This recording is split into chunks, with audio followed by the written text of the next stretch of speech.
What's up, NIO family? This is Rey-Jay back with another video. And in this, I want to give you guys a very quick update about the markets. Just know that I am not a financial planner, so take nothing I'm saying as financial advice.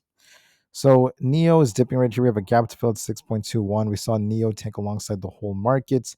The market has been tanking because of tensions between the US and China. There was some news that came out as President Trump put on his Truth Social page that China is imposing export restrictions on minerals that are essential for American companies and Americans every single day. And with these export restrictions, President Trump claims that China is holding the US captive, and he is now saying that he wants to implement 100% tariffs on China starting next month. He's threatening to also cancel his upcoming meeting with Xi Jinping. And this is just crazy stuff that's happening so far. But I also heard him say that he might actually meet him in 2 weeks. So we'll see what happens. But there's a lot of tension between the US and China. President Trump is threatening more tariffs. Things are very serious. Heading to next week, there's not a whole lot coming out, mainly just Fed speakers and such. But now eyes are back on the tariffs. We're going to see what happens with this. We were talking about how in October the market does tend to sell off and seasonality could kick in. NIO will likely be dipping to 6.23 and then eventually towards $6 flats, and we'll see if we bounce. This move involves China, so it's not the best of news. The market took a big hit. SPY is down quite a bit. We have a gap to fill down here at 640. We're going to see if we kind of open up lower, bounce a little bit, then continue to fall. But typically, when you get really big red bars like that, that does signify more downside. Also, SPY has a gap to fill at 600. We have gaps in the 640s. There's plenty of gaps to fill. So I still think there's going to be more downside now coming, and this looks like a big shift in the markets. The weekly now looks bearish and is favoring 634. If that fails us, 602 for the gap fill is coming. There is likely going to be more downside coming.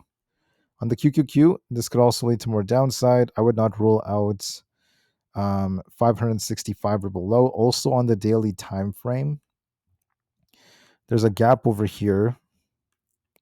There's a gap to fill over here around this 565 area.